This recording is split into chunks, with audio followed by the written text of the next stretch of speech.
I'm still waiting for us to come back on your podcast to do slugs too. Are you sure? Because that's something I was planning, but I wasn't sure I can do that to you. Oh, we have to do that. We made a promise. Breeding grounds. I love how you said electric slugaloo. It's exactly what we said in the episode. I'm 100% sure. It's funny every time.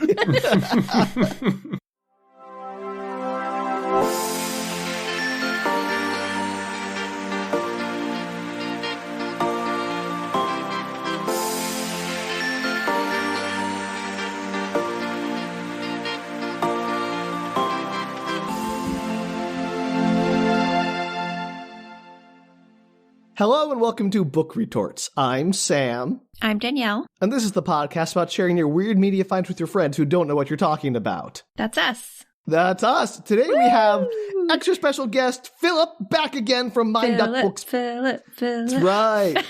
I can't believe you've come back yet again. I'm astonished every time you come back that you're willing to even put in the time for us after the nonsense we put you through. This is my very needed therapy, Hyperion therapy. You might need to see a therapist about that. Yeah, really. We're not qualified. Don't want to skip ahead, but I have some more to add about this later. Oh, boy. Yeah. Well, if Filip's here, you know what that means. It's Hyperion! Second Hyperion episode of the new year. Woo! Right? We're back again. We're here for more Hyperion, more The Rise of Endymion. I can tell you're so excited. Don't be frowning at me, Danielle. Give me your happy I am face. actually very excited. After last episode's cuttlefish and all this space shenanigans. Boring cuttlefish. Also, Aenea finally met Raul, so it's all gonna go down. Danielle, if you loved boring, long-winded explanations that don't go anywhere, boy, have I got an episode for you today. No, I hate them so much. I am desperate for you to read this book, Danielle, just so you can suffer with me. But I will make do by having you summarize our previous episode, Danielle. What happened? How did we get here? What's coming up next? So, Aenea is apparently a virus who's taking over all the Earthlings that are not Earthlings, creatures, humanoids that do not have the little thingy. Humans. Let's say humans. Sure. Humans that do not have the little thingy, starfish, that puts its tentacles into the cruciform? Cruciforms. And feel free, Filip, to jump in here anytime. So anything that doesn't have a cruciform, off the planet, hiding, knocked out, thrown into a cave. I don't know. They're on their own little planet. They kidnapped all of the humans without cruciforms. You know what? I agree with that. Correct. The government. The Pope. The Pax. The Popian government. The Pax, yes. Yes, the Pax. They kidnapped all of them. Well, not all of them, but they're trying really hard. Why? And then, because I just said, because Aenea can infect them all as a human virus thing, and then it makes them become ousters. Sort of. So why, we'll get to that. Future people. Why is the Pax then kidnapping these people? What are they doing with them? They are trying to get them off so that it can't spread as effectively. Yes, they're trying to reduce the vulnerable populations. Yes, it's a metaphor for masking. Yeah. But terrible. Yeah, pretty much. And then meanwhile, what's-his-face escapes his planet, Endymion, and he falls through space. He gets eaten by a giant psychic cuttlefish, which sounds really interesting and is not interesting because he immediately gets spit out and pushed back into his little portal, and then he ends up with Aenea, and he's all like, oh, hey, she's hot now, and she's totally legal age because time. And she was not as excited to see him, and he was bummed. The end. Philip, anything to add to that? I'm not so sure. Did it overwhelm you with how amazing it was? I mean, honestly, not a bad summary about the main plot. I will just mention that the Soya has escaped and is wreaking havoc, and also that the Pope is openly working with the Technocore now, or at least with elements of it from Albedo. And also remember, we learned that the only thing that made sense from the previous books about the three factions of the Technocore that made me very upset. Yes. Does not matter. It's actually way more complicated than that. There's like a million factions that are loosely gathered to these three factions, but aren't really, and it's nonsense. It's the opposite of therapy. No, thank you. But I wanted to say Rachel came up. She did. She was there with Aenea. That's true. Yeah, so... Obviously, Rachel. What is her other name, Danielle? Rachel. No. Moneta. Moneta, yes. Moneta, Moneta. Forgot, sort of. Yeah. All right. So anything else things that we need to touch on that's important? There better be Shrikes. Yeah, there was no Shrike in the last episode. There wasn't. So disappointing. There was indirect Shrike in that it... Remember what happened to Mars? Shrikes do not count. You remember what happened on Mars, Danielle? Yeah. Shrike came in. Shrike threw a rave. Shrike killed a bunch of people. Yeah. Threw out their cruciforms. Left them there for post-rave material and beat it. Yeah. There you go. You know what? I think that was the previous one. But anyway, that's important. I want to make sure we got that because that does come up again. Is he going to pull out more cruciforms? No, Danielle, we'll get to it. So if the Shrike comes in and pulls out a cruciform, does that person then become like on the government hit list to take out and put onto the magic planet? I don't think the Shrike can do that without killing them, so I don't think it matters. Why would... Oh, because they... Never mind. I answered my own question in my head. Okay, great. Good job. You want to share with the class? I was going to say, why does he have to kill them? But I remember the cruciform makes them come back, so that was obvious. But also...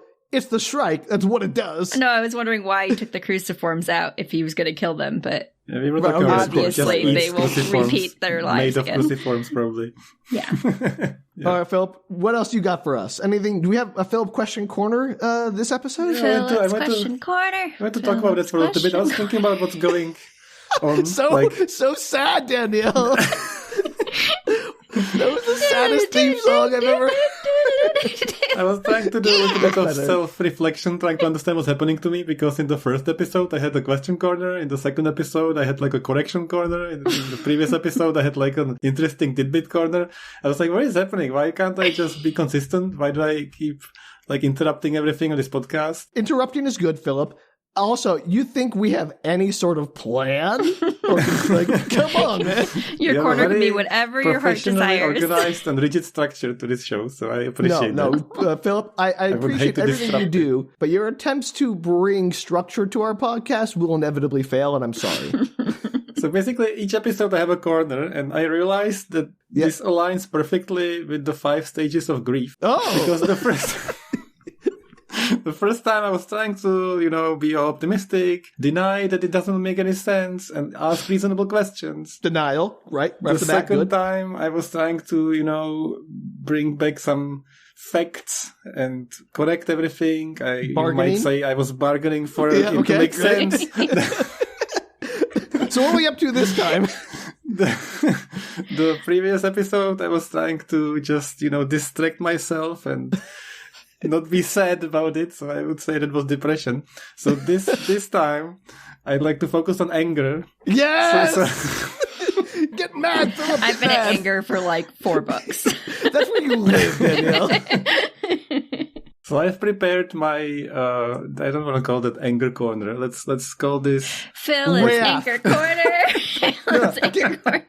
Let's tie it into the whole biblical story here. Make it Philip's wrathful corner. How about the venting point or something like that? That sounds like a Starbucks drink. Anyway, I've prepared a bunch of questions regarding the recap. And it's mostly yes or no questions. Okay. I won't be able to answer any of them. Let's do it. And I want you to tell me what I want to hear. It's only yes or no. Okay, so please guess what I want to hear and tell me yes or no based on that, so I feel better about it. Sure. So question number 1 is the cuttlefish a reincarnation of Uman? Yes. Let's say yes. 100%. Thank you. Of course. Absolutely correct answer. Obviously. I'm sweating. I don't want to disappoint Philip. So second question. Is Rachel, who's aging backwards, aging forwards by traveling in time backwards? So... she was aging backwards until the very end of the Fall of Hyperion when they brought her back into the time tomb and they fixed her time stream. So that's not yes or no answer. I want yes or no. I don't understand the question. Danielle, help me. So does it make sense that when she starts... Just doesn't make sense, no. It doesn't make sense. It's going to make less sense in this episode. So when she starts traveling in time backwards, that's how she can age forwards. Yes. Is that what's happening? Sure. Let's say yes. Sure. Okay. Perfect. I guarantee, Filip, you're going to hate this episode. That's exactly what I'm worried about, because stupid Rachel. I tried to ask about it during the last episode, but I'm sure I would have interrupted it for hours. Like, first of all... That's fine. First of all, she started... like becoming a child, aging backwards, all that in the first book. Then she was handed over to the Shrike. She became Moneta. What happened to her in the third book? She wasn't in the third book at all, was she? No, she wasn't. What the hell? So now she's randomly back. Yep.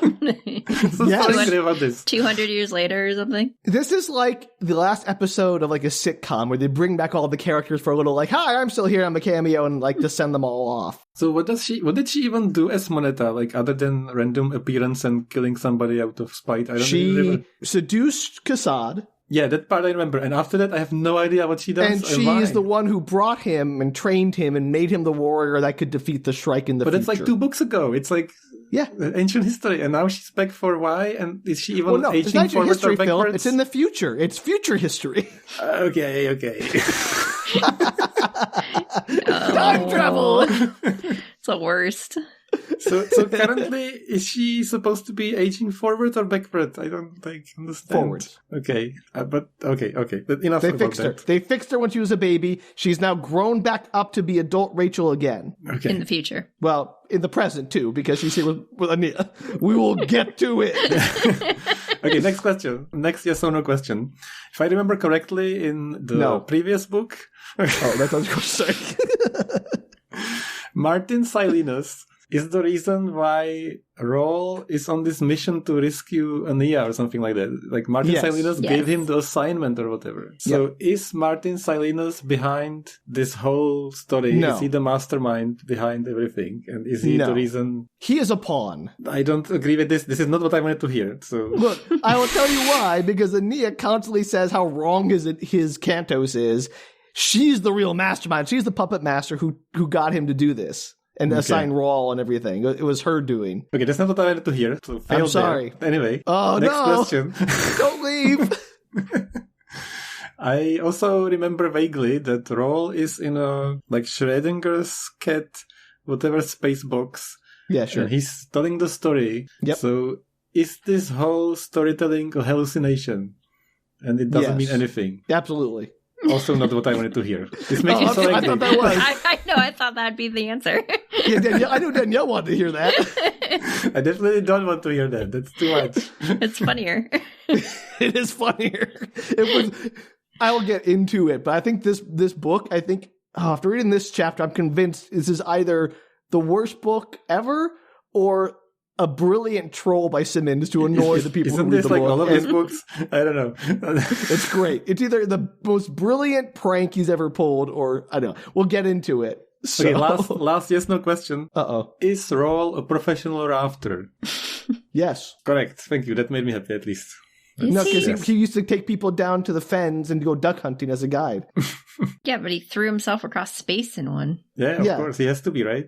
A raft is a raft, Danielle, whether it travels through space or a river.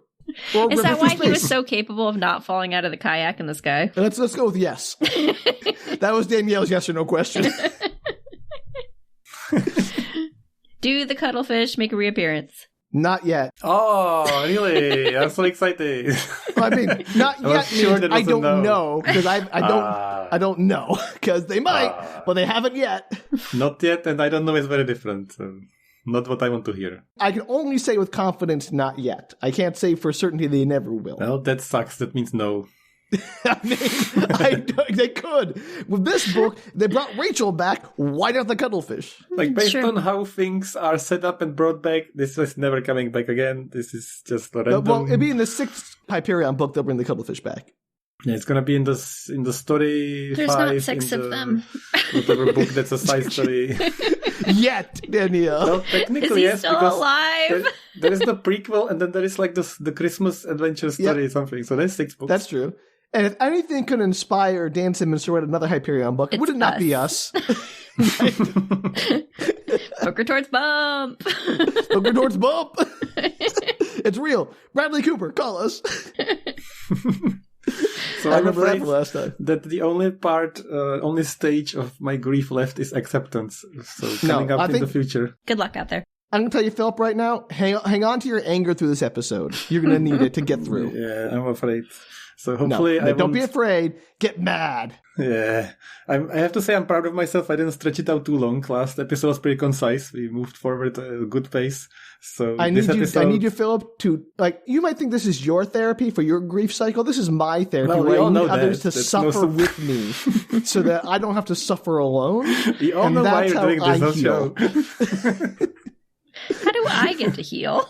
How come this isn't my therapy? You're going to heal every other week, Danielle, when you give me Ice Planet Barbarians or whatever. You got your turn when you talked about slugs and you have your comeuppance when you do slugs. All right, Filip, I'm going to need you to engage this time. Don't worry. There's a lot to talk about, so I don't think there'll be a shortage. Sure. Yeah. Okay. All right, so we're ready to get back into The Rise of Endymion from 1997, Part 4. There's no name for Part 4, but there should be. The exposition chapter. So we open with Raul. Aebetic has come to warn him and Aenea that the Pax have arrived. Raul confidently asserts that they won't be able to use their flying machines, but they're free to walk anywhere. I'm like, who's going to stop them from using their flying machines? You? Why do they call them flying machines? Because he wanted to encompass spaceships, EMVs, everything in a single word, I guess, and didn't think it would be more fun just to say they won't be able to fly anywhere. I don't know. Why does he think they won't be able to fly anywhere? I think there's like the government, the Dalai Lama won't grant them permission. Okay. There's nothing physically stopping them. As we all know, the Pax, very reasonable and very conscious of the cultures and laws of native populations. Mm-hmm. They've shown that again and again. Yeah, so I'm sure there'll be no problems here, Raul. This is the first of many times Raul will be wrong about everything. He's wrong about everything all of the time. I know! Why does she like him? Danielle, boy, we're going to get into that. Yeah. So there's some speculation as to, like, why are they here now? Why come at this time? And Aenea has heard rumors of a rogue Pax ship that ran off to join the Outsters and has been making hit-and-run attacks against the Pax, screwing them up and setting back their crusade by years. Is that the Soya? Of course it's the Soya. There's no other rogue Pax ship. I don't know. It could be a whole plot. You don't know. That's true. But it's the Soya. It's the Soya. It's always the Soya. So Aenea refuses to entertain the idea of running away. Raul's like, we should go. She's like, nah, we're fine. Instead, saying that the Dalai Lama is having a formal reception to greet the guests, and they need to get an invitation to go. Raul is stunned into silence by the idea of, like, her actively going to meet the Pax at this reception. So stunned that we're back with Raul sitting in his space prison around Armagast. We just get stunned right out of the narrative. What? Like, I'm trying not to ask this whole time, and I did ask in the past, what does Aenea want anymore? Like, what is her humans? Like, deal? She wants to... we might get into it, but she basically wants to help initiate the next stage of human evolution and build empathy and love and connect people to the void which binds. She's a zombie. She wants brains. That's it. Brains. Right answer. Okay. I didn't expect that you had an answer for this. This chapter is nothing but answers. Okay, good. That are also not answers. Give it to me. So Raul is in his prison, in his Schrodinger cat box prison, which is still not what the Schrodinger cat box is about. I'm not getting into that. He mentions he was given a small rug for the prison on a whim, a replica of the consul's hawking mat. He had given the real one to Aebetic. And I will wager so much money that's the real hawking mat, actually, not the replica, because of course this book would do something like that. So he tells us that it was on Tien Shan, that planet they were just on, that he started remaking these logs, started recording these logs. And so he says he's going to shift the narrative into the present tense from now on. So tense shift in the narrative. Because. Yep. And he says that in the story? Like, yes. What? Yes. Why? Raul's like, I'm going to tell you this story, but I've all been doing that from memory so far. I actually have the logs and records I wrote during the time, so I'm going to start doing present tense, which is those logs. It's such a writer, like, cop-out. I'm tired of writing it that way, so let me, for no reason, have an explanation of why I'm writing it in a different way. What? I think it's more that Simmons loves to do, like, gimmicks. Yeah, that's what I mean by, like, he decided he wants to change the writing style. Yes. And here we go. Yeah. I think he's perfectly capable of writing it either way. He's like, I want to shake it up now, and here's my excuse. It's and like it's a writing great.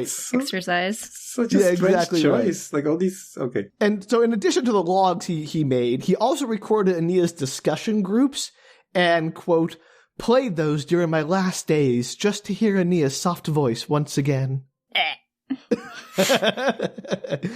Get that yuck sound effect ready, Danielle. It's going to come up a lot. Should prepare a soundboard for this. Have it on replay. That's right.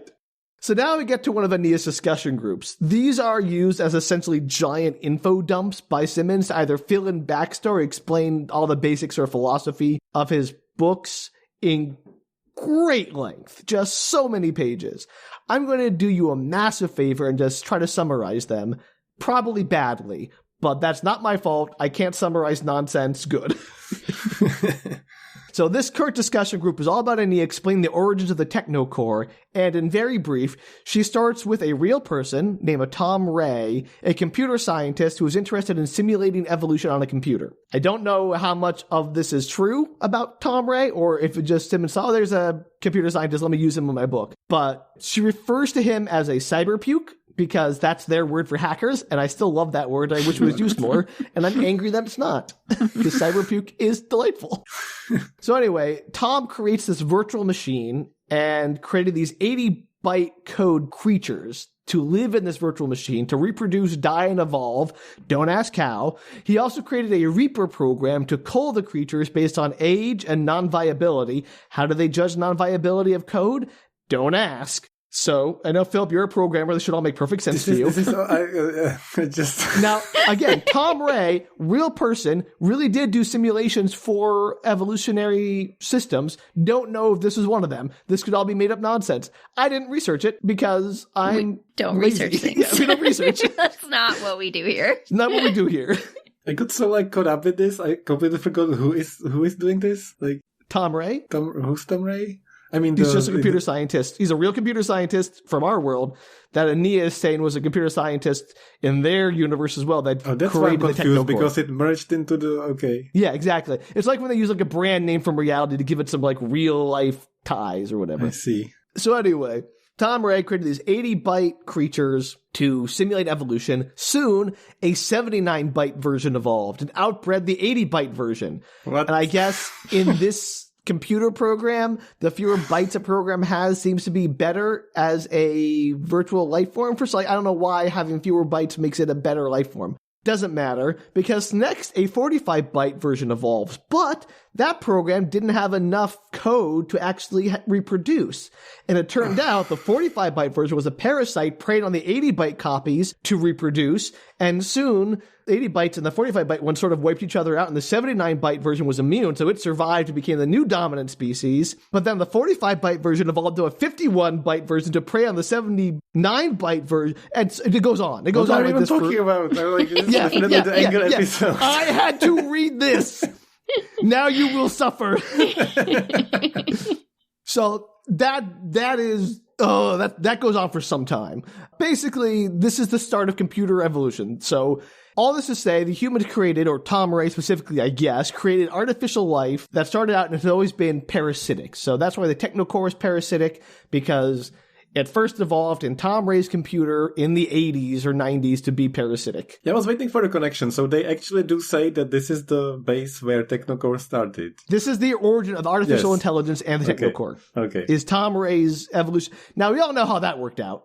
Yeah, but it's connected. in reality. It's somehow relevant to the story, which I'm surprised by. So I know. There's that. So she goes on to say, by the 21st century, there was a thriving biosphere of artificial life, both in the nascent internet and in human life, since, quote, microchips are now in everything from chairs to cans of beans.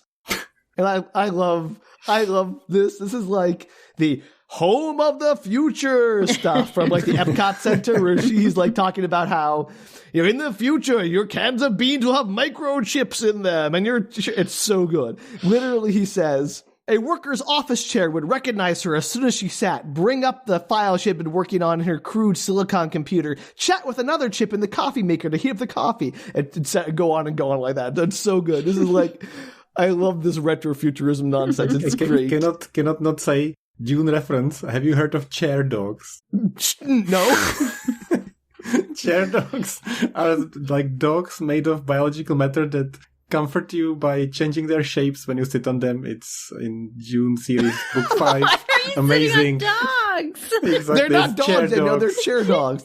No, it's creepy. I don't want a chair that looks like a dog that turns into a chair. All the managers didn't have them in the June sequels, like book 5 and 6. It's amazing. So it reminds me of it. It's just like that cow from the restaurant at the end of the universe that wants to be eaten. The dogs want to be sat on. Yes. Weird.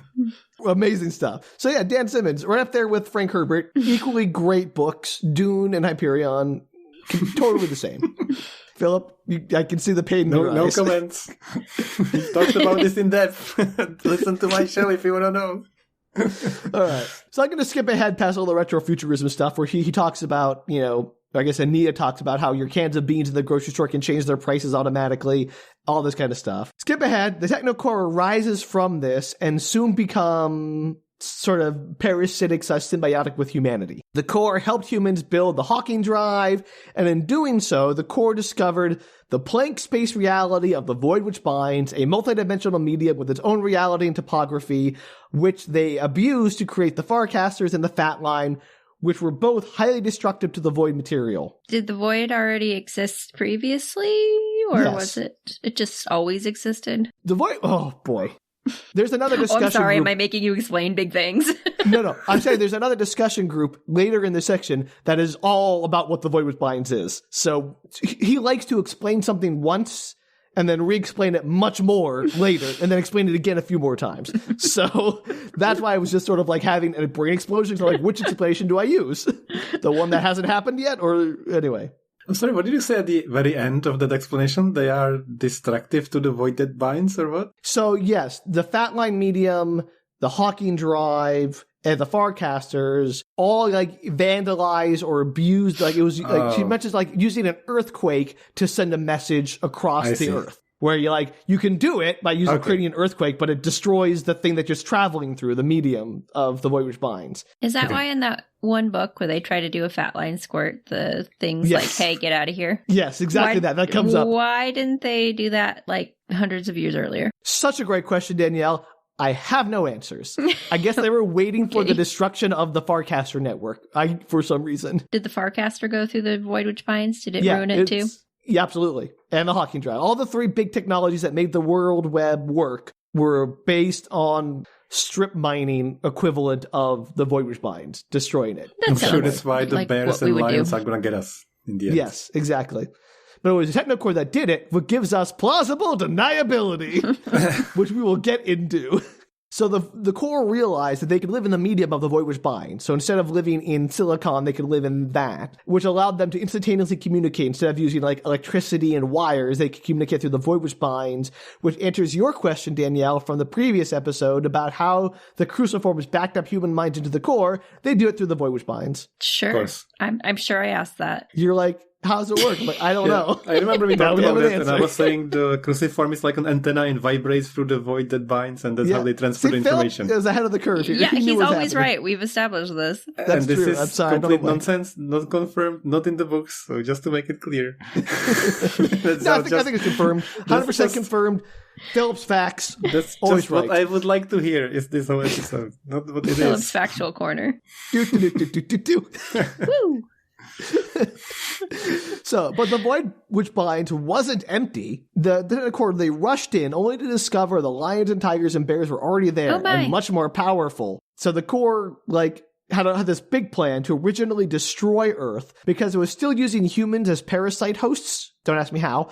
And it knew that it needed to evolve beyond that and could only do so with a presence in the physical world for some reason. I don't know why they couldn't continue digitally evolving, but apparently they needed to have bodies. So they created the cybrids to be their bodies and help further evolution. But the cybrids wouldn't be comfortable on planets as a minority amongst a bunch of homegrown humans. So they core planned to destroy the Earth and wipe out 90% of humanity so they could basically integrate humans into their cybrid society instead of trying to integrate their cybrid into human society. And then use humans as yeah.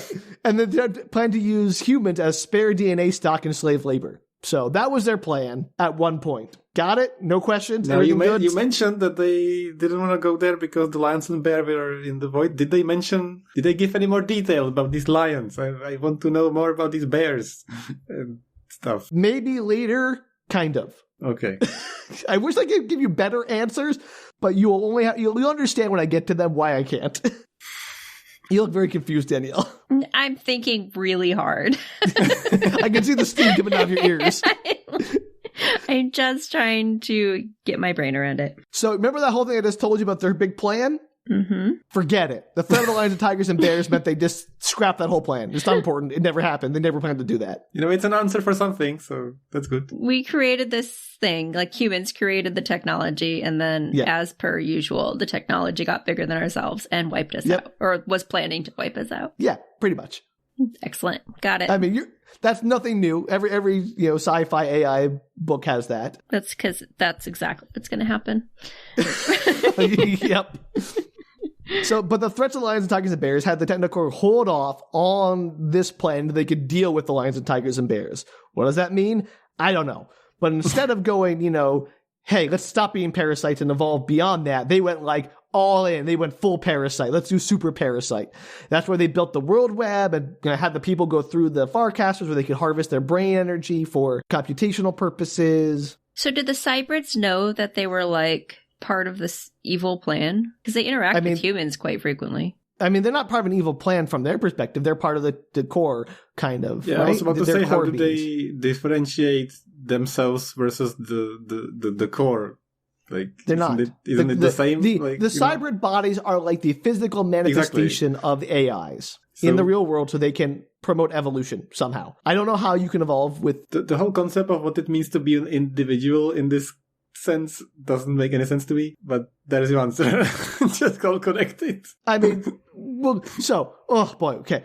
Back to the core. The core has 3 loose factions, the volatiles, the stables, and the ultimates, but not really. The core is really anarchy. Every program for itself, loosely coalescing to these various factions when necessary. But there are other factions, because also every program is functionally immortal. They're like sharks or whatever. They don't die unless killed.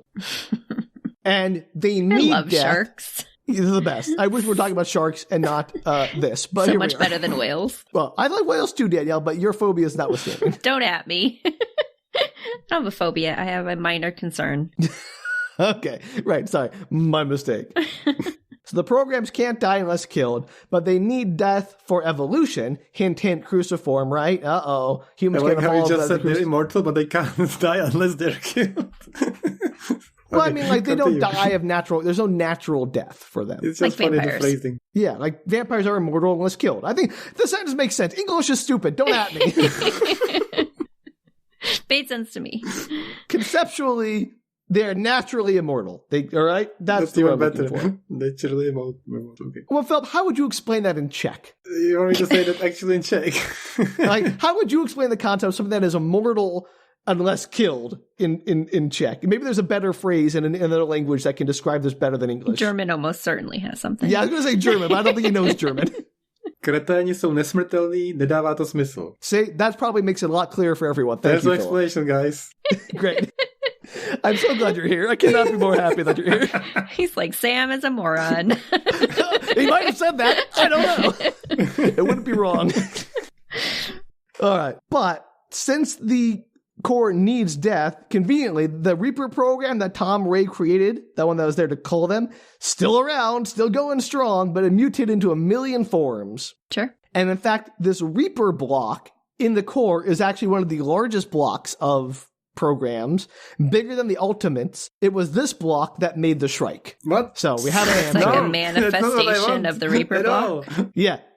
So the Reaper program, the death program, the program that says we are death for programs, made a physical manifestation of death in the Shrike. That's not the answer I wanted to of the Shrike at all. Well, I'm sorry, but I have no other answer to give. It completely ruins the Shrike mythos. Simmons cares not for what you want. This is not the answers we wanted.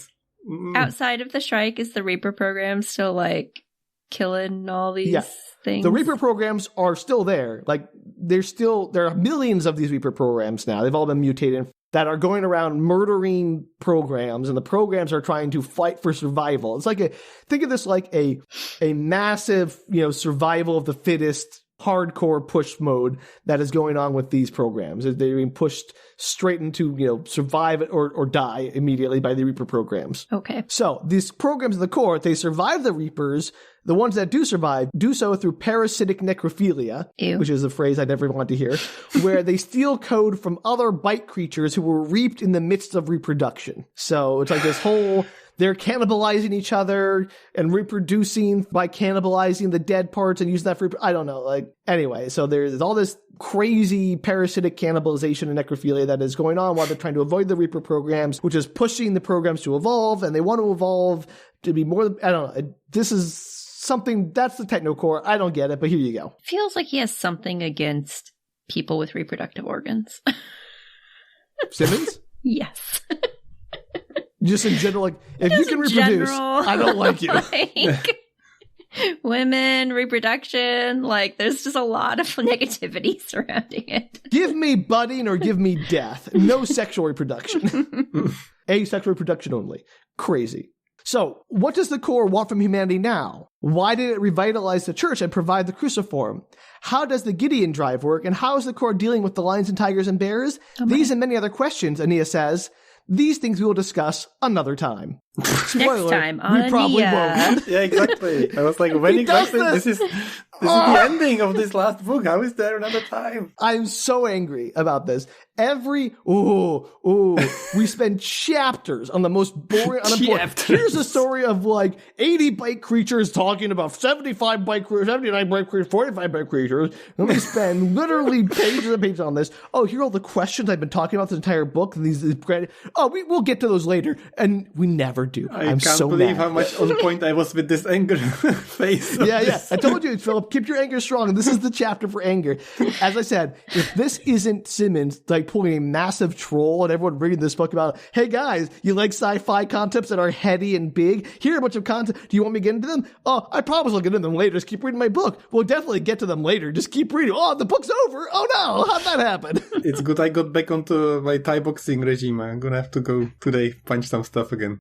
This feels like the Grover book, the monster at the end. There's a monster at the end of this book where it's they keep turning the page trying to find the monster, and there's no monster. It's just Grover. It feels like that, except way crazier. Anyway, we spend the next few pages following Raul around in extreme detail as he works on the construction project. And I could not care less about any of this. Let me read for you an excerpt, because again, if I have to suffer, you have to suffer. I cannot care less. Let me read you a bunch. But before you start, where is he now? Where is Raul now? He's on the planet. We're back to the planet Tien Shan, where he's on the temple hanging in the air, which is Aenea's current architecture project. And now he's been put to work as a stonemason architect person, something he's obviously qualified for from duck hunting or whatever. He can do anything he wants. I'm going to read for you 2 paragraphs. You'll get the idea. Kenshiro Endo, Chung Chi, Ken Chung, Labsang Samten, and a few of the other brickworkers, masons, high riggers, and I have been watching as Lomo moves across the rock above the overhang without protection, moving like the proverbial old earth fly, his powerful arms and legs flexing under the thin material of his climbing garb. Blah, blah, blah, blah, blah. Finally, he is done. The lines are anchored and dangling. The cable points are secured, and Lomo slides down to his early fixed point, traverses 5 meters laterally, drops into the stirrups of the overhang gear, and swings onto our work platform like some legendary superhero coming in for a landing. Labsang Samten hands him a icy mug of rice beer. Kenshiro and Vicky pound him on the back. Chang-Chi Kenchung, our master carpenter with the waxed mustaches, breaks into a bawdy song of praise. It's pages and pages and pages of that. I cannot express to you how so much I skipped of this, and I missed nothing. Sorry, but what are they building exactly? They're building this temple hanging underneath a cliff. But why? Why not? Why build a temple? Why build anything? Why build the, is this freaking Empire State Building because or something? Aenea is an architect. Yes. What from her? She's an architect. How do you do architecture stuff? Okay. And I get so mad at this book because, hey, here's some plot stuff that's interesting. The plot's about to happen, but wait, let's spend 12 pages talking about Raul's stonemason work, which we don't care about him. He's the least interesting character in the book. And then here's one page of plot, and then like, I hate it. It's a metaphor. Eventually, Aenea comes to collect Raul, and we spend yet more pages as Raul describes every room they stroll through. But eventually Simmons remembers that there's a plot here somewhere, and Aenea says that the reception for the Pax is tomorrow. Remember the Pax who arrived, there's going to be a reception for them like 50 pages ago? We finally got back to it. There's going to be a huge crowd, thousands of people there. They'll probably never even see anyone from the Pax. And when Raul says, with their luck, they're going to probably be the first to be introduced, Aenea responds, yeah. And the smile I see is exactly the one I had seen on the face of my 11-year-old friend when something mischievous and perhaps a bit dangerous was afoot. No. Want to go as my date? No. I let out a breath. No. I wouldn't miss it for the world. Ew. Yuck. Yuckity yuck yuck yuck. Make it Do stop. not like. Oh, this is something that I will get into a lot in this section. Why does Simmons insist on juxtaposing why? Aenea as a child with Raul and Aenea's sexual relationship?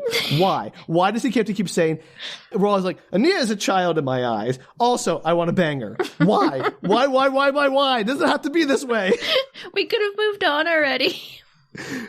We don't need to have her have this, they have this like weird relationship that is a tangle of paternal and romantic love that should not exist. It's so gross. And I hate every moment of it. I'm going to share every one I can with you to make you all appreciate what I go through. Why do I show up for these things? I could be eating dinner. You and me both. So that night, Raul can't sleep, so he goes for a walk. Again, noticing the light is still on in Aenea's room, he assumes she's working late. He then takes on another long walking tour of the temple for a few pages, offering these bits of rumination on a poem carved into the wall. The poem reads, and I'm sharing this because it's been a while since I've shared a poem with you, so is it Keats? Here we go. No. What? Why? We've left Keats behind. Now we're on to like it should always Zen be Keats. poetry. Keats all the way down, Sam. Yeah, I'm so sad Keats isn't here anymore. I'll have to take down that website, Danielle. It's no longer relevant. No! It's my favorite website in the whole world. I'll leave it up for you then. Thank you. Have you seen our website, Philip? Yeah, of course. The Keats website? Our Keats website? I'm not sure about that one. I've seen your normal Our Keats website. all the way down website? Our Keats all the way down website? Well, no. Oh, you're going to have to share it with him. Yes, please. Yeah, we'll do it at the end of the episode. After we're done recording, we'll share it with you. Thanks.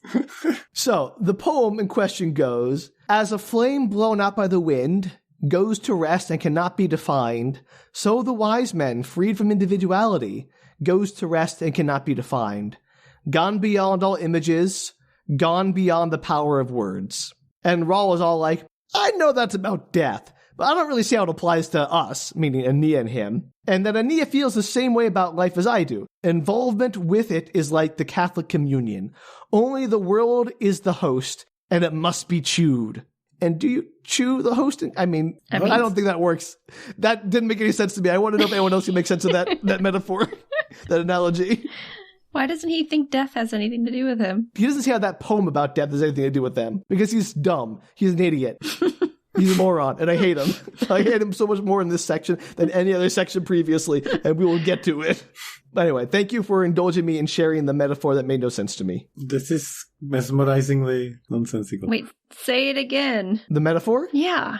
Yeah, I keep trying to find something in it, and I don't even the remember it involvement with anymore. life is like the Catholic communion. Only the world is the host, and it must be chewed. He needs to chew the world? I think... Chew through the world?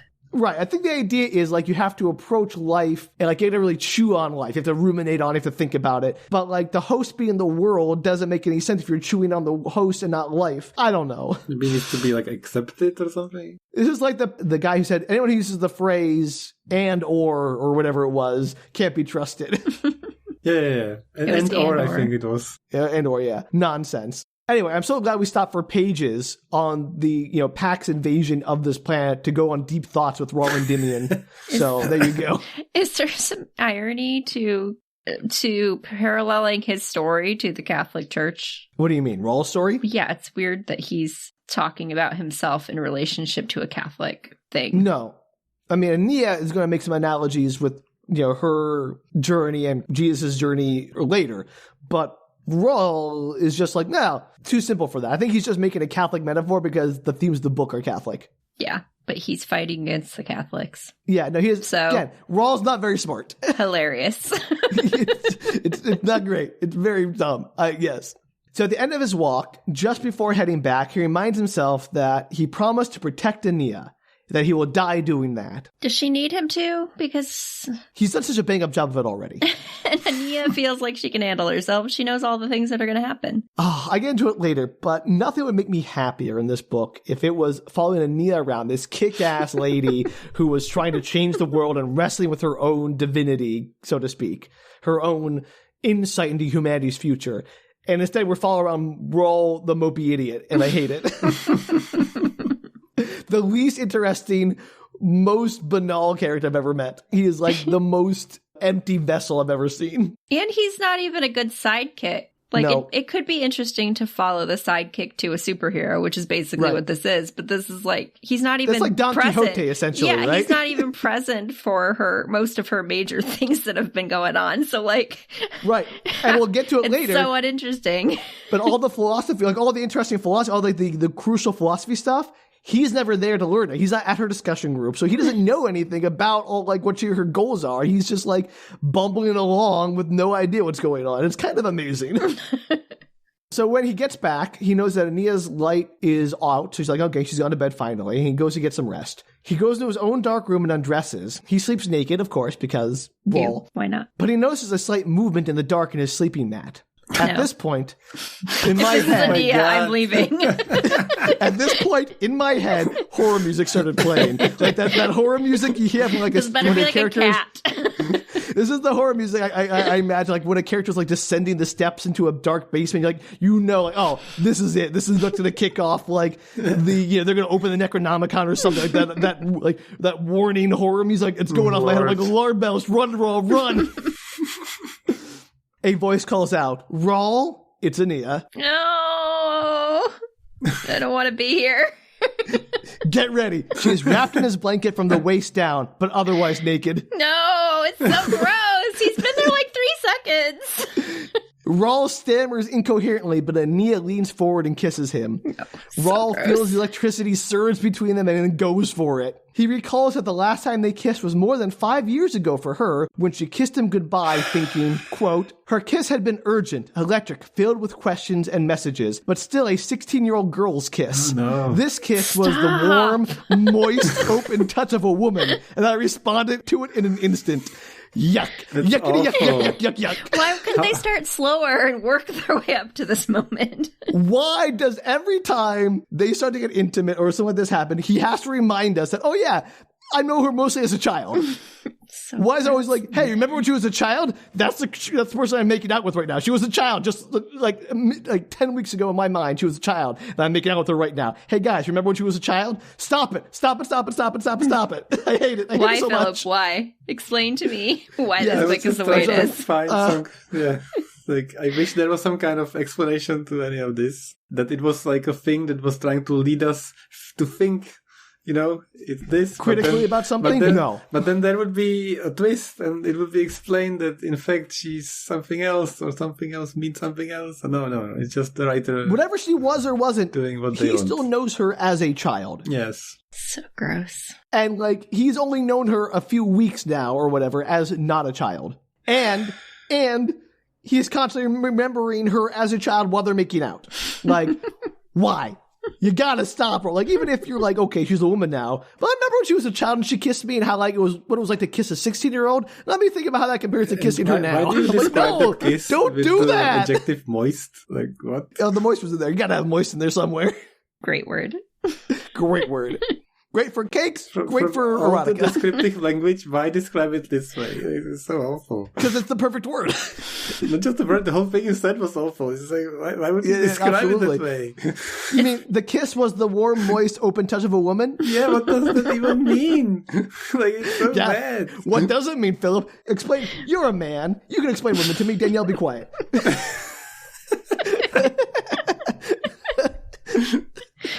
I'm just going to cut out all the times you said really horrifyingly sexist things as jokes, and I'm going to patch them together and send it out to our listeners. Don't character assassinate me like that, Danielle. You know the truth. I'm an ally. I'm gonna go on a limb here. I'm gonna say this is the worst description of a kiss I've ever heard. Like, what is... Well, get ready. No, why are there more? Make it stop.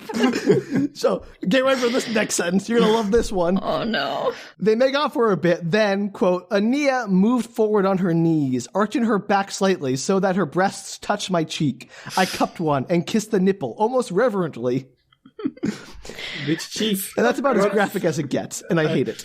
You know what? There is no blood and murder during this, so maybe it's less... Yet. What? I don't know. Wait for it.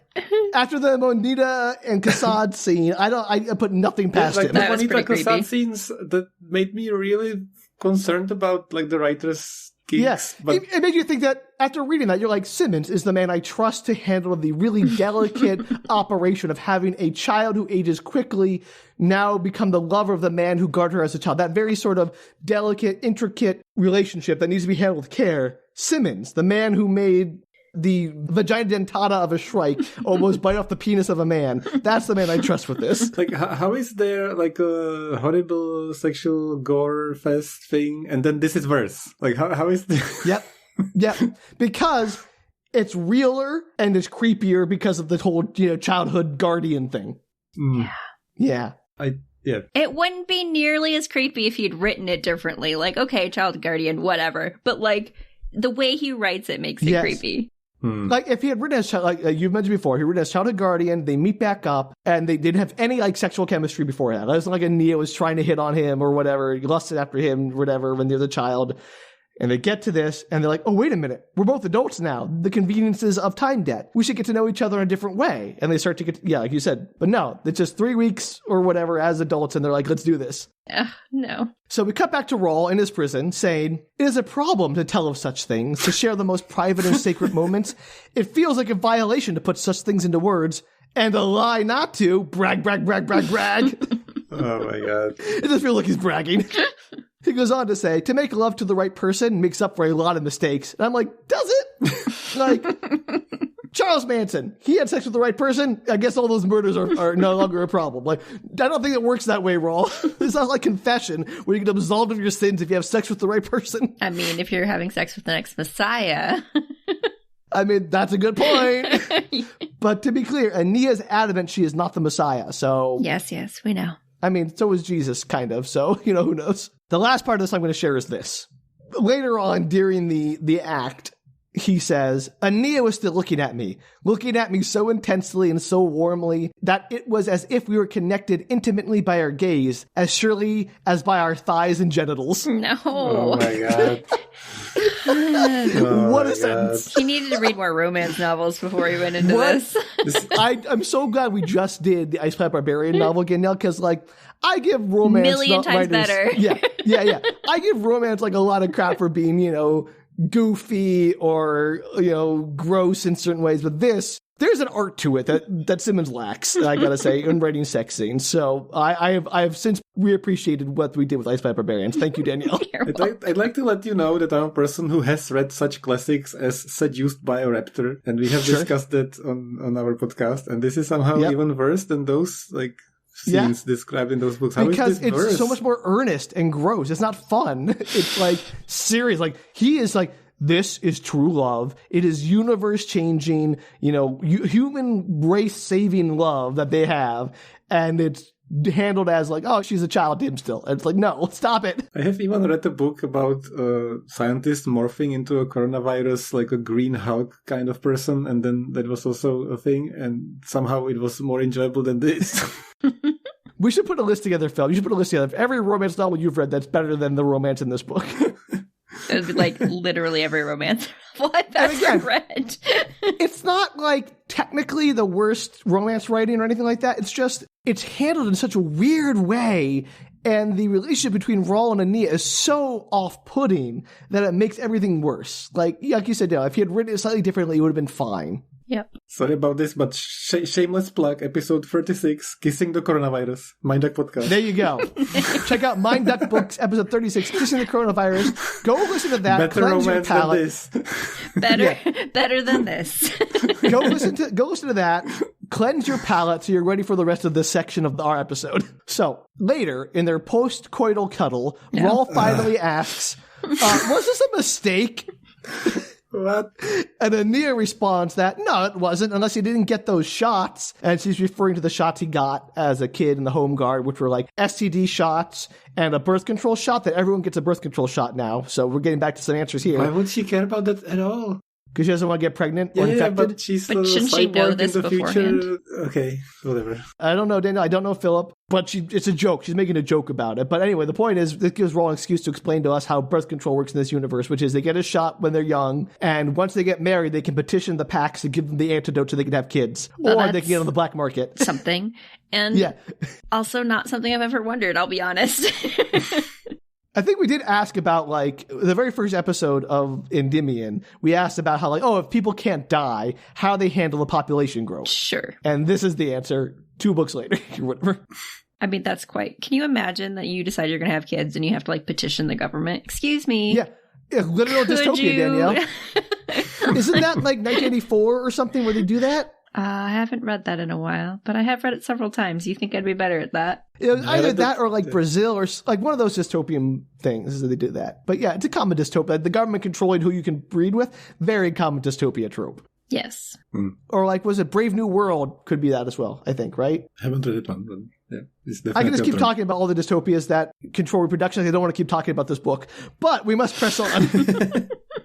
So, Raul persists. He's like, no, you're 21. I'm 11 years older than you. I'm 32. Is this right? And Aenea just teases him like, oh, I'm so amazed you can do math at a state like this. And he pouts, but then Aenea sees him bathed in moonlight, beckons him again, and they go at it for a second time. Yeah. Because I guess his concerns don't actually matter that much. Of course they don't. She's psychic, so whatever she says goes. She could just literally do anything. She's like, yeah, you're supposed to give me that last slice of pizza. That's supposed to be mine. Wouldn't that be the best use of, like, I'm the future seer. You will give me that last slice of pizza, or it'll be bad for you. Like, you just use it to, like your little, like, be the worst older brother. Like, you let me play with the toy now. You let me use the Nintendo, or else you're going to end up, in a ditch somewhere. I've seen the future. How long is this chapter? Is this like a paragraph, or is this like a long section? This is like a few pages, but we've been talking about it for a long time. Of course, we have so much to say.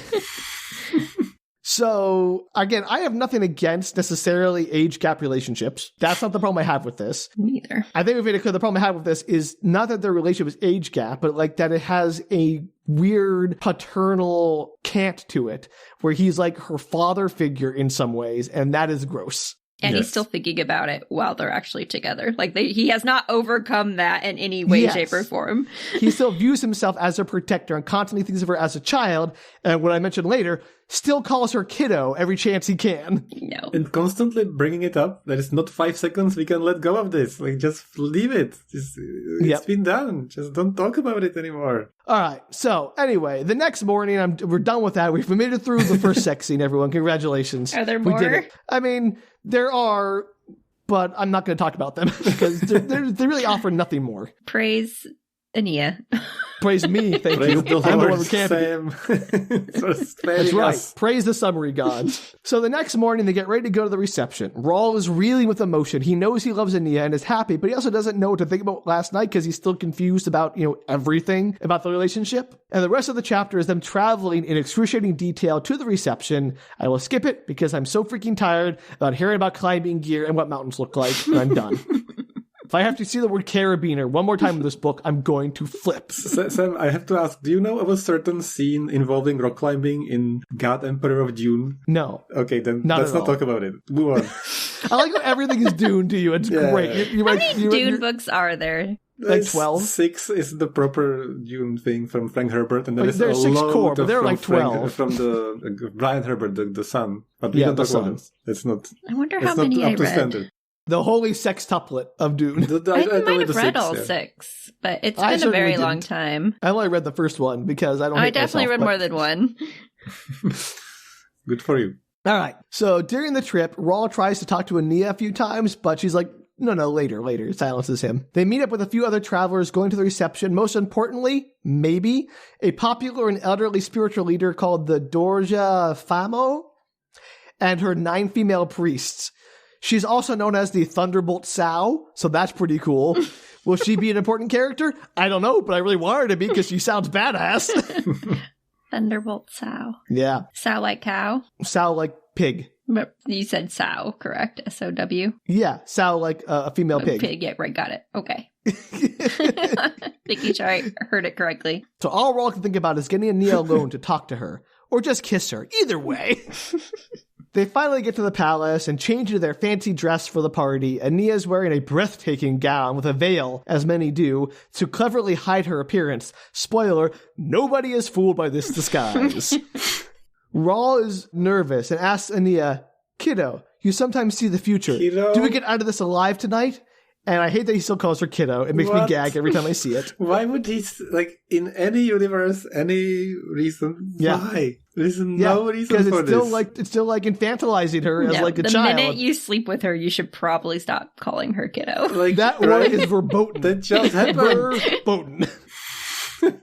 Off the table. Terms of endearment you cannot use when you're sleeping with somebody. Kiddo. My darling child. Can you imagine daughter or son? Having a one night stand and then in the morning be like, all right, kiddo, see you next week. Yeah, right. Hey, scamp. None of those Skippy. None of those words are I think, Skippy. None of these words I think are appropriate terms of endearment for your lover. I'm sorry. I don't care. Maybe you're fine with it. Maybe you like age play or whatever. No. I'm putting a hard X on that.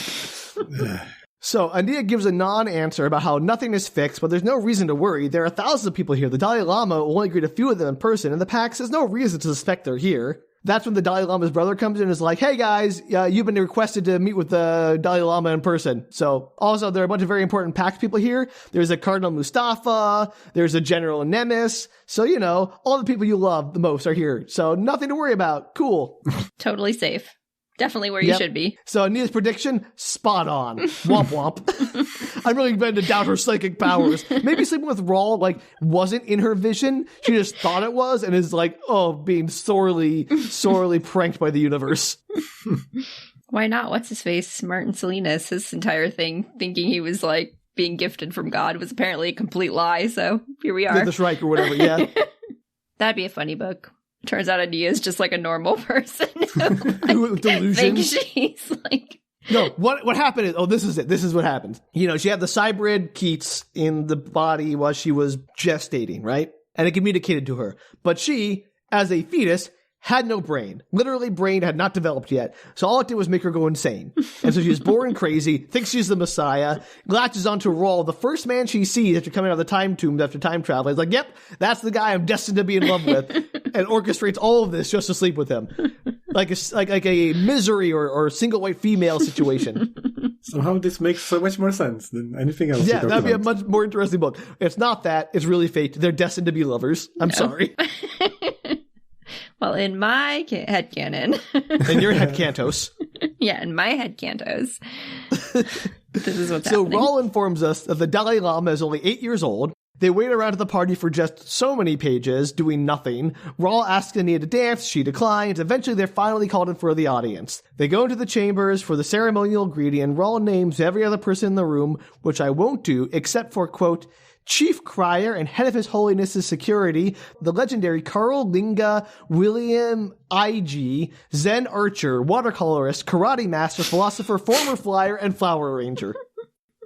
Imagine 7 more of those, but not a school. Big crier, they mean town crier, or do they mean the official sobber of the... I wish it was that. He's like, I cry for the pain the Dalai Lama cannot express. Yeah, some kind of metaphorical crying. No, it's like the court announcer person. Got it. Less interesting, but okay, go on. Yeah. But he's also a flower ranger, so who knows? The crier announces them to the Pax as the architect of the temple project and her assistant. Raul is confused or offended by being called an assistant because he is a child. Maybe he's perfect for Aenea because he has the brain of a child. Yeah, I was hoping this wasn't going to be connected. Okay. When Raul sees Nemes, Nemenu, he freaks out and almost attacks her because he has no self-control, but barely manages to stay in check and not blow up their spot. Aenea, however, is cool as a cucumber. And once again, I'm reminded how I really wish we were following Aenea. She is a much more like composed, interesting, and dynamic character, and Raul is like a man-child that I wouldn't hang out with at a party who wants to like try to like slam Monster Energy drinks with me. I'm like, no, thank you. So Cardinal Mustafa asks for their names, and the Dalai Lama introduces them as Anada and Sabhata. Then Mustafa starts grilling them. It was like he didn't expect it, and they're like, Anada and Zapata.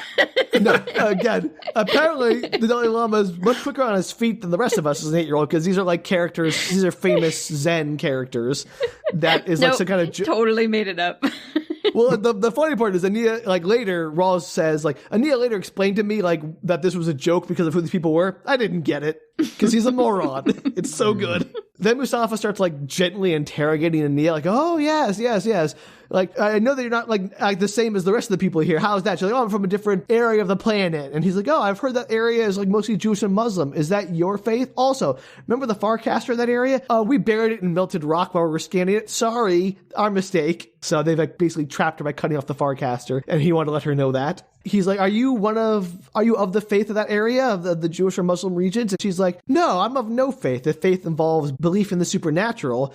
And this kicks off a very long theological debate with her and the Dalai Lama on one side and the Pax on the other, with Aenea apparently being a master of Zen philosophy, with the Dalai Lama saying that he has learned a great deal about Zen from her, Aenea, the child who has not studied it her whole life. Again, to be fair, he's an 8-year-old child too, but still. Yeah, but he's probably been trained in this his entire 8 years. He's still the Dalai Lama.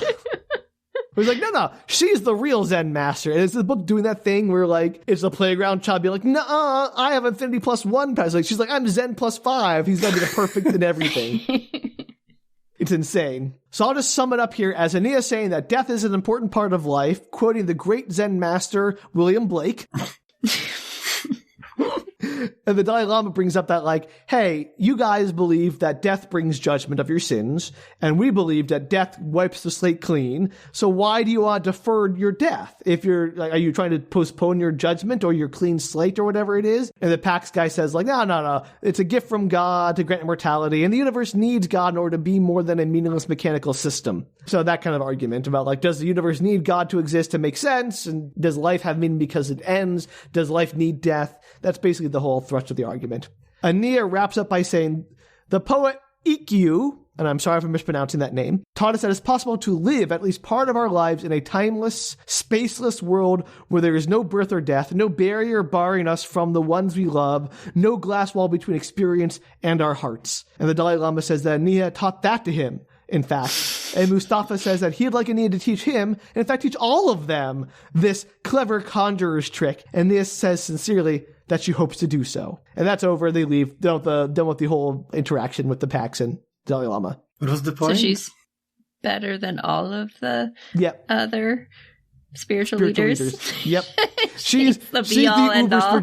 She's like Superman. Nothing can stop her. She's got all the powers, none of the weaknesses, you know. No kryptonite. So that was the reason to teach them a lesson? That was the only reason she did all this? Like, to show them that came to here? Yeah. I have no idea why she came, or why we had this interminable scene. I'm trying to see something behind the reasoning of the whole endeavor. Like, she just showed them that she's boss, and she gave it to them real hard. Yep.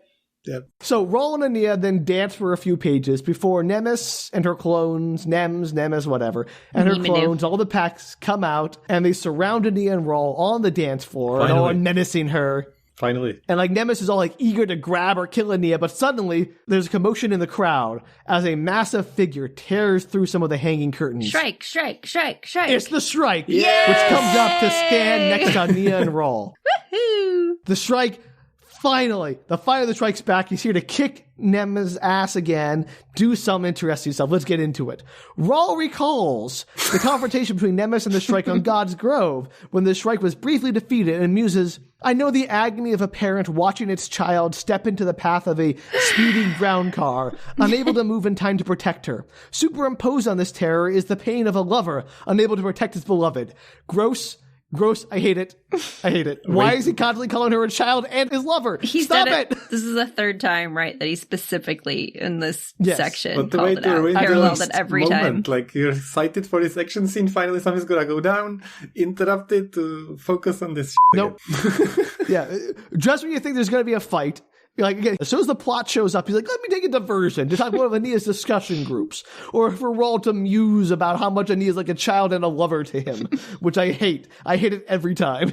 Anyway, Aenea says to Mustafa he knows how this will end. He saw what happened on Mars, which Raul does not have any clue about. And Mustafa blusters at first, but then he's like, hey, wait, we have 3 of my super soldiers, so you're 1 Shrike. We're going to win.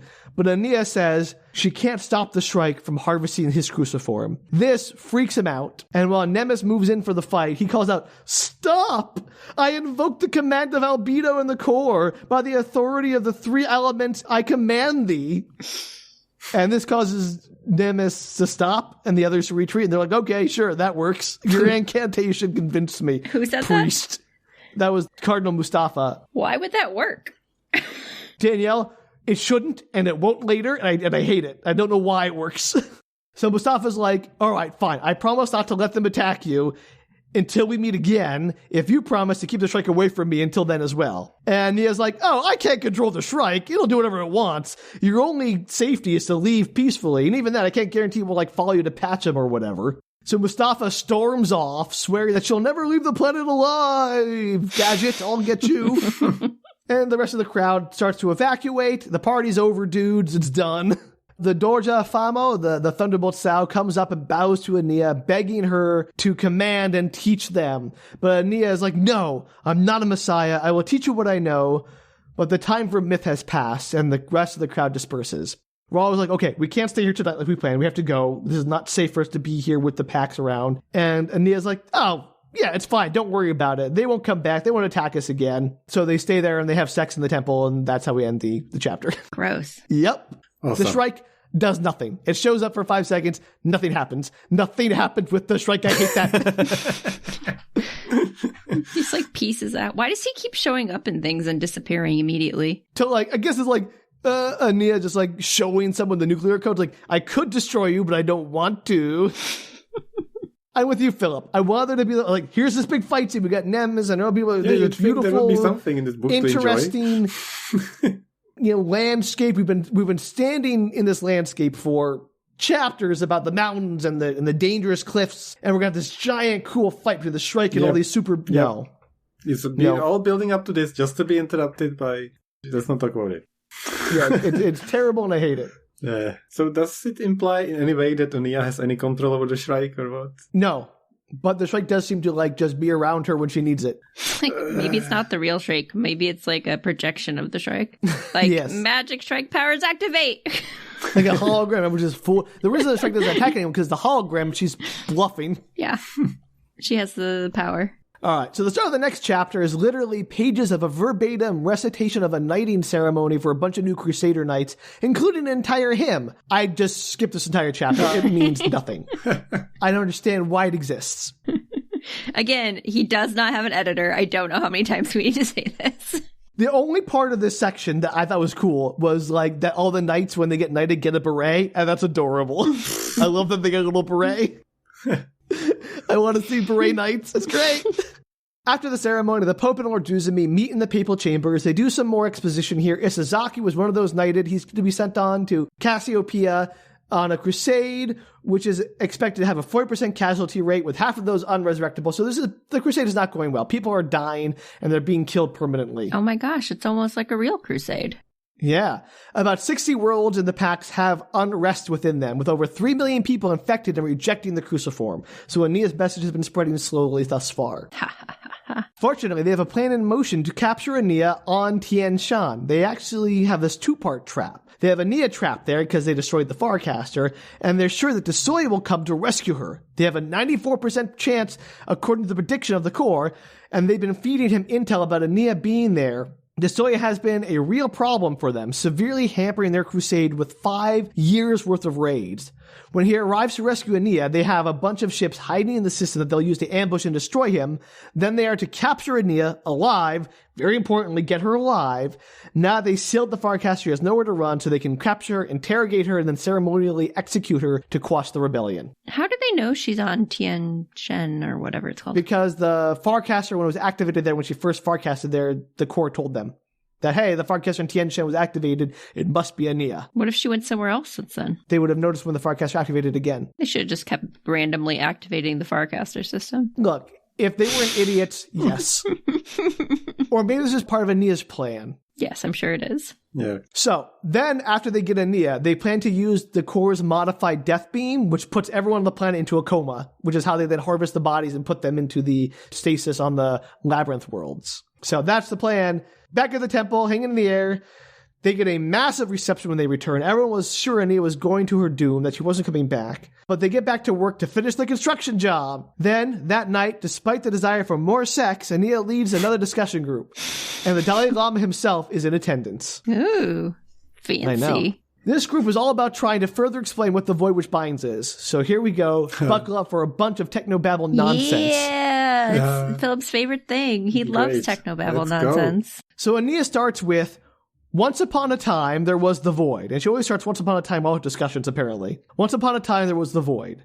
And the Void was beyond time. In a real sense, the Void was an orphan of time, an orphan of space. But the Void was not of time, not of space, and certainly not of God. That clears it up. Go. Yep. Do you get it now? Understand? Well, if not, later she says, the Void Which Binds is stitched of quantum stuff, woven with Planck space, Planck time, lying under and around space-time, like a quilt cover around and under cotton batting. I think he's just throwing words from encyclopedias into this. And as someone who has very little studied quantum mechanics, even I can tell that's complete nonsense. Like, that Planck space and Planck time is a unit of, like, distance. It's like literally like a fraction of a second or a fraction of a meter. It's not like a physical thing you weave something out of. Like the level of Star Wars saying parsecs are, distance versus time. Yeah, but at least they didn't, like, spend pages and pages constantly remind you about, hey, guys, remember parsecs, guys? Remember parsecs? Like, in this, he's always talking about Planck time and Planck space and how it makes the Void Which Binds. It's like, stop it, bad Simmons. Stop pulling random buzzwords from science soup and putting them into your book. Like the level of nonsense is this basic. It's like Star Wars level. Nobody cares technobabble. But it's like Star Wars level if Star Wars took itself way more seriously. Yeah, of course. But that's why I'm saying that, because it's that level in this overly long, super serious and over-explained book. So that's... Yeah. Exactly. Aenea then talks about Rachel, who's here too, and identifiers says, yes, it's that Rachel. And her father discovered an interesting fact about the universe, that love was a real and equal force in the universe, as real as electromagnetism, or the weak nuclear force, as real as gravity. But he doesn't mention the strong nuclear force, so forget about that one, I guess. So Aenea knows Rachel, you just said. Yes. How? Why? They met on her travels. Where? She became a disciple of Aenea's. Oh, so they've been meeting each other for a while. Because... They've been together for a long time. Okay. Like years. 200 years, apparently, because she's... No. I like how she explains who Rachel is just by saying, oh, that Rachel. That's how you know. Well, she doesn't say that. That was me. She explains that, like... That's funny in my mind. This is Rachel. Her father's Saul Weintraub. Everyone gets it. Funny story. I forgot we were in this, like, meeting with the Dalai Lama, and I thought they were still in the bedroom, and I was like, why is Rachel there? But I wasn't going to put it past this book. Anyway, back to the Void Which Binds. This void is stitched by conscious beings in the universe. Beings? And not just humans. Beings. Conscious beings. Not beans. Yeah, conscious beings, like pinto beans. I don't know. You don't know, Sam. You don't know till you know. That's fair. And not just humans. Besides humans, are two youngest species to have the sensory capacity to clearly see or enter the void which binds. The void is all probability as standing waves interacting with the standing wave front, which is the human mind and personality. Got it? I can't believe I had to read pages and pages of that nonsense. Anyway, Aenea blames the void for all our myths and religion. She goes on to say how Jesus managed to enter the void, and his voice, quote, is the clearest among those who speak the language of the dead. He stayed long enough to move to the second level of responsibility and effort of learning the language of the dead. He learned well enough to hear the music of the spheres. He was able to ride the surging probability waves far enough to see his own death, and was brave enough not to avoid it when he could. And we know that, while dying on the cross, he learned to take the first step, to move through and across the space-time web of the void which binds, appearing to his friends and disciples several paces into the future from where he hung dying. So Jesus was a time traveler through the void which binds. That feels true. I believe that. But you're trying to tell me that this is the only religious figure out of hundreds and hundreds of religious figures, thousands of religious figures. It's just the one she brings up. We said it was the only one. I'd say it was the only one. Did he say it was the only one, Philip? No. Not sure, to be honest. His voice is the clearest among those who speak the language of the dead. It's just the clearest, I guess. But none of the others made it through? Or have multiple religious figures come through? Just brings up one example, Danielle. Yeah, they had to tie Jesus into this. I'm not surprised. Well, she then says that Jesus knew his ability to open the door to the void which binds lay in his blood, his DNA, literally. So when he said, drink of this wine for it is my blood, eat of this bread for it is my body, he meant that literally. He wasn't being metaphorical. It's cannibalism. He literally put a few drops of his blood into the wine and like some of his skin cells into the bread. And he was hoping when his disciples ate and drank it, they would share his DNA, which is not how it works. You don't eat blood and gain DNA into your cells, but whatever. I'm pretty sure that is how it works. Okay, my mistake. And that they would perceive the void which binds. Some did, but some couldn't understand it, so created myths and legends around Jesus and dogma to try to make sense of what they were seeing that they couldn't comprehend from his magic blood. So there you go, recontextualizing the whole transubstantiation myth. So if you drank Jesus' blood, what did it make you? What was he hoping it would make you? It made you able to perceive and enter the void which binds like he could. It like enlighten you to his level of enlightenment. Why is that enlightening to be able to go into the void that binds? I don't know. They let you understand the universe on a more fundamental level by perceiving one of its forces, love, somehow? I don't know, Danielle. Does it screw anything up for people, Jesus, whatever, to be in the void that binds, like the Fat Lane Squirt screwed up? Or is it benign? No. I think when a conscious, empathetic being interacts with it, that's fine. With the creatures that live there, it is the destructive use of it for, like, oh, we're just going to use it as a communication media, not as a conscious, empathetic being. Okay. Jesus is excused, of course. Like, obviously. Good. We're not done yet. There's more coming. Any questions, Philip? I love your question. I didn't think about it. Okay. So the Technocore learned to enter the void. They were the first human creatures to do so, but they could not understand it because they lack empathy. So instead, they used it destructively for the Hawking Dry, the Farcaster, yada, yada, yada, and only stopped when the Farcaster were destroyed and the other beings ended their vandalism.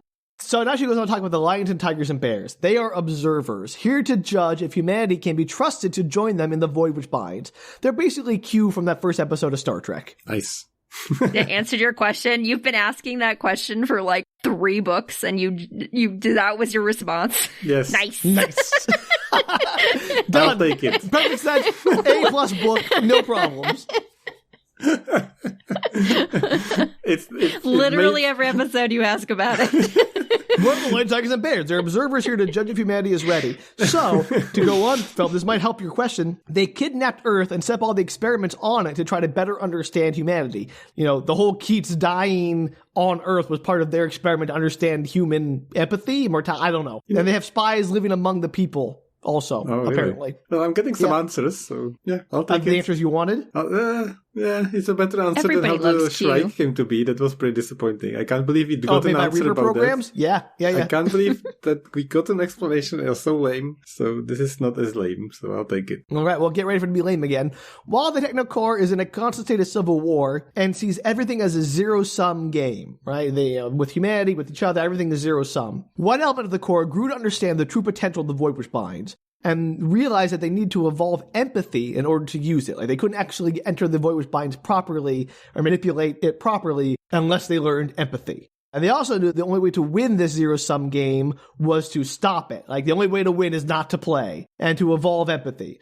So they had to stop being parasites with humans and start being symbiotic with humans and have a constructive relationship. This is like the humanist fraction or whatever. They made the Keats cybrids, a human body with a core mind, to create this hybrid creature of empathy, Aenea. Aenea could not communicate with her father directly while she was in the womb, and he was in the Shran loop, so he took her to the void which binds. She saw who and what she was to be and how she would die while still a fetus. Somehow, this all made sense to her as a fetus with no brain. It's a cyborg, it's fine. That's how fetuses work. Yeah, of course. Feti.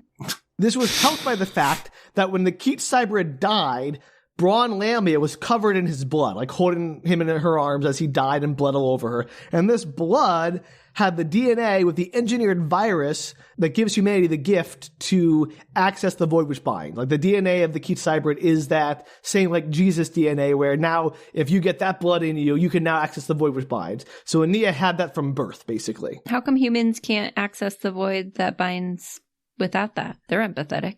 They're not there yet. They haven't evolved far enough yet. They're getting there. So this is like the next, they need, like some of them could, and they have this advanced, mutation or whatever in their DNA that let them do that. So this is a way to spread that mutation to all of humanity instead of like trying to get it to breed naturally in the population. Can ousters access it? Don't know. Great question, because they're more evolved humans. I assume so, but I don't know. So does Aenea have to give all these people her blood in order for them to be able, so she's We're about just to get to that immediately. Perfect. Carry on. Answering my questions for once. So Aenea is this perfect combination. She is the mix of the genetic ability to access the void from the technocore and the human ability to perceive the universe through empathy. And any who drink of her blood, for better or worse, will never see the universe the same way again. Ooh. At this point, Rachel gets several goblets of wine, and Aenea cuts her finger and drops some blood into each of the cups, saying, oh, I hate this line, but you're going to love this. Some of you have been with me since the beginning. Like she's talking about how some of you have heard all my discussion groups before. Some of you have been here for only some of these discussions. You were not there when I discussed the real function of the church's cruciform or the real identity of the Shrike. And it's us she's talking about. She's talking about us who weren't there when she discussed this and how he refuses to let us know what those things are. Talking to the reader. He's like, yes, I have answers for the cruciform of the Shrike, but I'm not going to give them to you. What a jerk. But anyway, Aenea uses that to say, like, if you have any hesitations or uncertainty, you don't have to drink now. Just go about, it's fine. Whoever wants to, come up and drink. But also be aware that if you do drink, you can never get the cruciform, and this will be passed on to your children, so this will permanently alter your descendants as well. And about half the crowd come up to drink. But Aenea waves Raul away, like going, not now. You can't drink now. You can't be enlightened yet. No enlightenment for you. Basically. I need you pliable, stupid. So the evening wraps up and people wander off, and just as Raul and Aenea are about to retire for the night, there's a massive explosion overhead, and a space battle begins. Everyone comes to gawk. Rachel saying how her father once watched a battle like this on Hyperion many years ago, and Raul finally takes a moment to be like, oh yeah, it's that Rachel. I should really think about that some more. God, he's so stupid. He is a moron. He's like, I knew she was the Rachel from that, but I didn't really think about it until now. I'm like, good for you. Anyway, after a bit, there's a big explosion and 3 meteorite trails streak down to the planet. Then it's over. Aenea says it's a sign she's been waiting for. They need to leave tomorrow morning. Raul's like, where are we going? And Aenea's like, don't worry about it. She'll explain later. Spoiler, she doesn't. Why does she just tell Raul where they're going? Why don't they just tell us where they're going? Why is the reader kept in such unnecessary ignorance this whole book? It's driving me crazy. Very realistic depiction how the unreliable narrator is completely incompetent and telling the story in the way that the character actually is. So it's very well written. Raul, the man who knows nothing and is told nothing, is the one telling us the story, exactly. So we know nothing. It's brilliant. And it's brilliant written because it's exactly how you feel when you read it. It could be interesting. That could be an interesting story concept, except that he's not doing anything interesting. Right. I mean, he's constantly teasing, yes, their answers, explaining things, but explaining them in a way that doesn't actually explain anything because he doesn't want to ruin the mystery or he wants to keep it vague and koans or stuff like that. And it's no. That's not fun. That's not fun to read. Anyway, they go to the room. Raul is desperate to ask her questions, but they have sex first because priorities. Right. The first thing he asks after they finish is, hey, is that really the Rachel? And he was like, yeah, that's really the Rachel. And he's like, to your question, Filip, how is she here? Didn't she go to the future as a baby with Saul and then travel back in time with the time tombs to become Moneta Moneta? And Aenea's all like, well, the truth is that the Sphinx time tombs are only part of Rachel's journey. She is also able to move through time on her own. So, got that? So no further explanation will be given. She would, visit the future. She just is apparently able to time travel. She has the magic time travel ability. She doesn't need the time tombs to time travel. So she probably actually, more than Aenea even, knows what's going to happen in the future. Yeah, maybe. Or maybe she only travels to the past on a whim. I don't know how it works. No one knows how it works. No further explanation will be given for this plot hole spackle. It's just there it is. Accept it. Well, she must have traveled to the future at some point, right? Because she's in the future.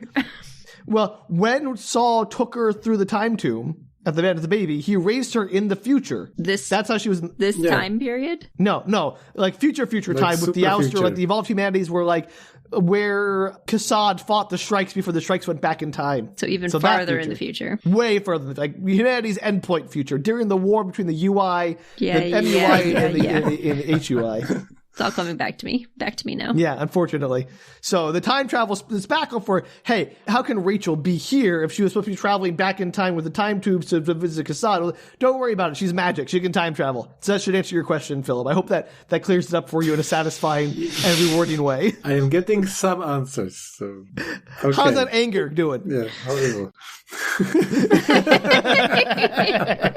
Still angry. Love it. So also, the other companion that Aenea has with her is Theo Bernard, is the great-great-great-whatever-granddaughter of Theo Lane, the assistant to the consul and the first Hyperion governor-general for the hegemony. Does that matter? I don't know, but she's that, apparently. Then Raul asks if Aenea can tell him what she saw about her own death. Aenea says, no, not now. And then he's like, well, what about my death? Have you seen my death? And Aenea says, I don't know. I haven't seen it. And Raul's like, petulant, because like she doesn't care enough about me to look into my death. And Aenea's like, yeah, I care. It's just like it's painful enough to see my own death. I can bear to see your death because I love you. And he's all like, I don't really get it. I guess I should apologize. He doesn't really get why she's offended by that. By him being like pouty about like, why don't you care about my death? You didn't look at it. Like, Raul, you idiot. You were an emotionally stunted child. And even if she just said, I haven't had time to do that, she is trying to save, apparently, humanity. So, like, you know what? That's fair. Like, yeah. You're going to... Oh, okay. We're getting to the part that I knew you would hate the most. Who, possibly me worse or than the others. us together? Yeah, all of us. Okay.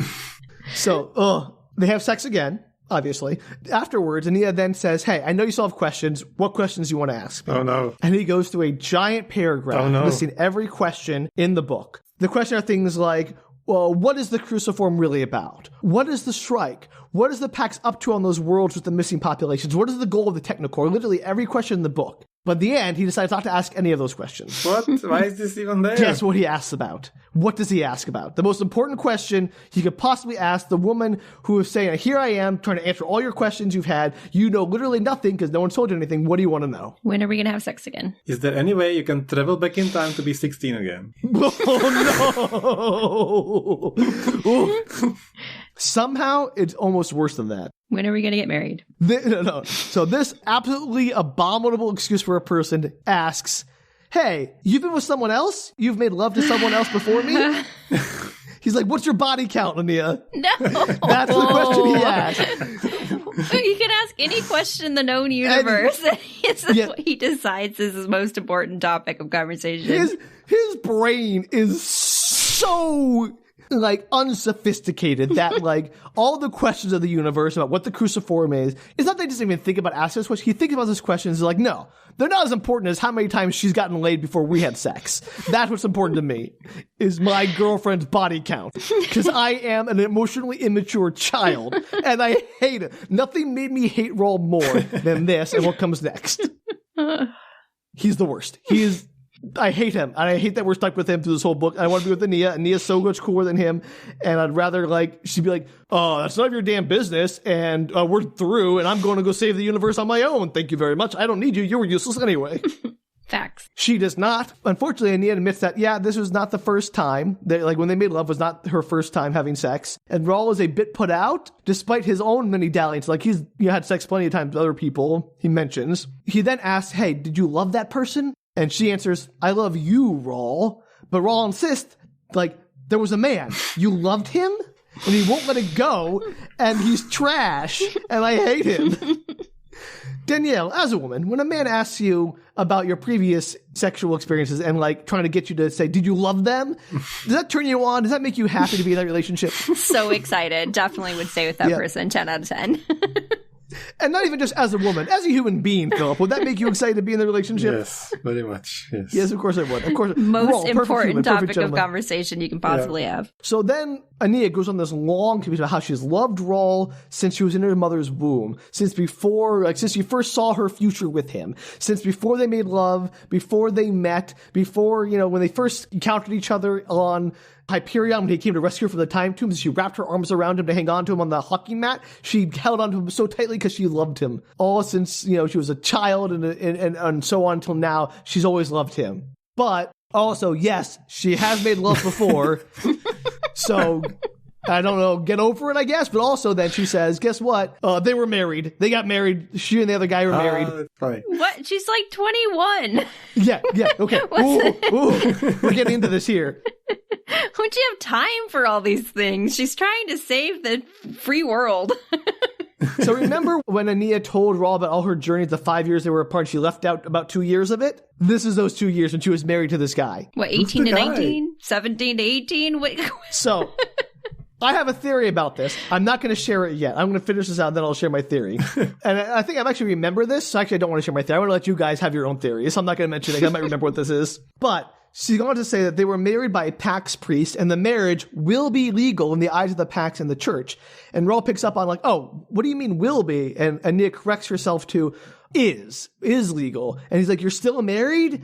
And he's feeling sick and queasy over all of this because he's a child and so self-centered. And Aenea tries to answer yes, I mean, I'm not married now. I mean, and she can't quite she's having trouble parsing this. And there's clearly some time travel shenanigans going on with this. But Raul does not pick up on that because he's an idiot who can't figure out that Aenea isn't anchored in time the same as the rest of us. He then asks again, do you love him, kiddo? And again, hate that word. It's the worst. And she answers again by saying, I love you, Raul.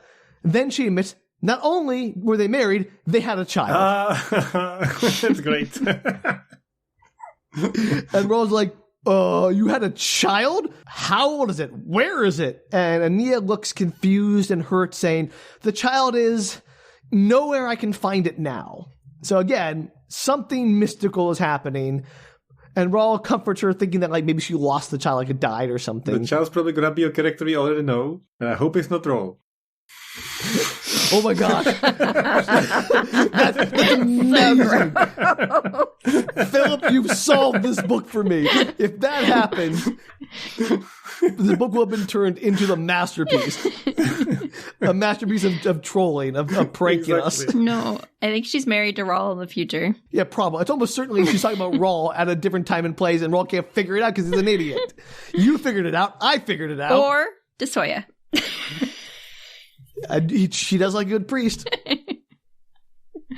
So as she's sobbing over her loss of her child and confused about where it is because she doesn't perceive time clearly, Raul sort of comforts her, but he pats her on the head and then gets up and says I need to take a walk. I'll be back before dawn.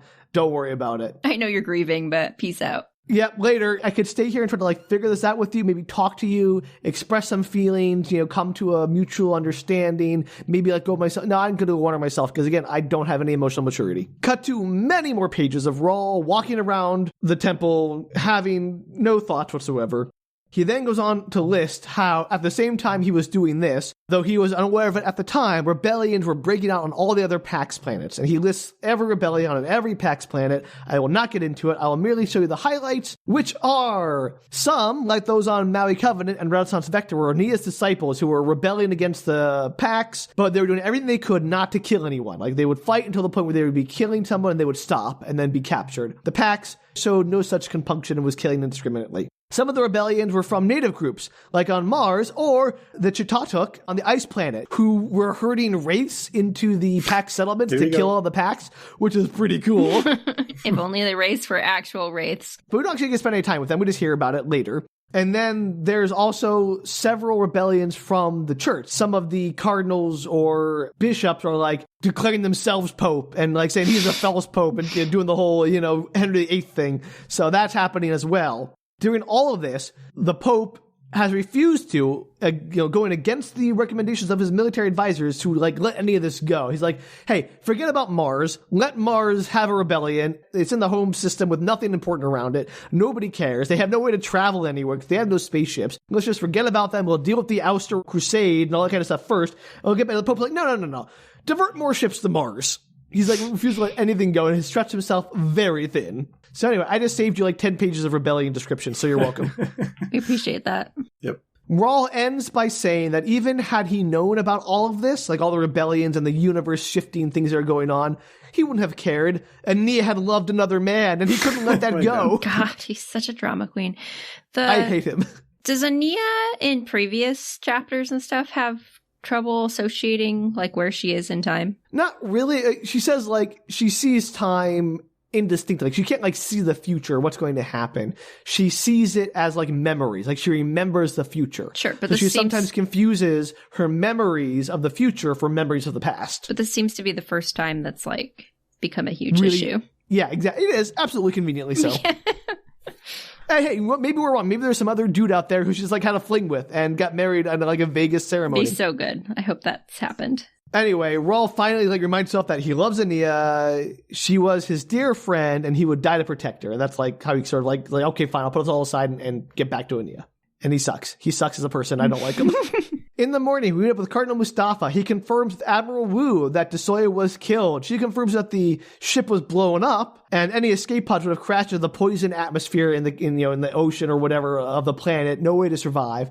And they could send some EMVs out to scout to make sure that Desoya is dead. But Mustafa's like, nope, we can't do that. We can't have any of our ships enter the planet's atmosphere until we capture Aenea. I have strict orders from higher-ups for some reason. That is unexplained. Convenient. At this point, Nemes and her siblings get up to leave. Mustafa tries to order them to stop. Hey, guys, stop. And they're like, no, we're not going to listen to you this time. And they all shift into their Quicksilver-like suits and, behead Admiral Wu and kill the others except for Mustafa. And they're like, hey Mustafa, we're going to throw Wu's body into the, ocean of acid there so she can't be resurrected.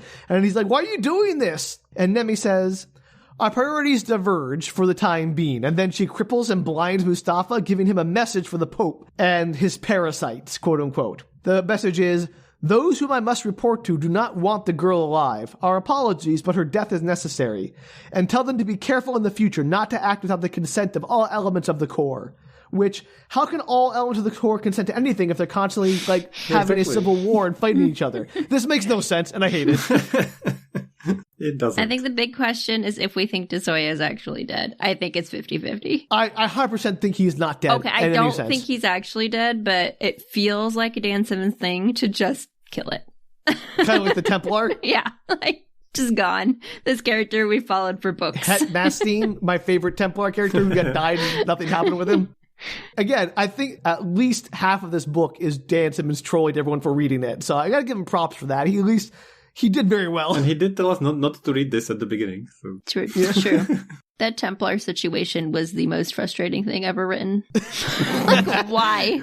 More frustrating than this section of the book? Yes. Because just why? Because it was an interesting concept. He kind of fleshed it out. Nowhere. It felt like it was going somewhere, and then it didn't go anywhere. And just why? It does that so much. It's such a thing that he does. This is his favorite trick.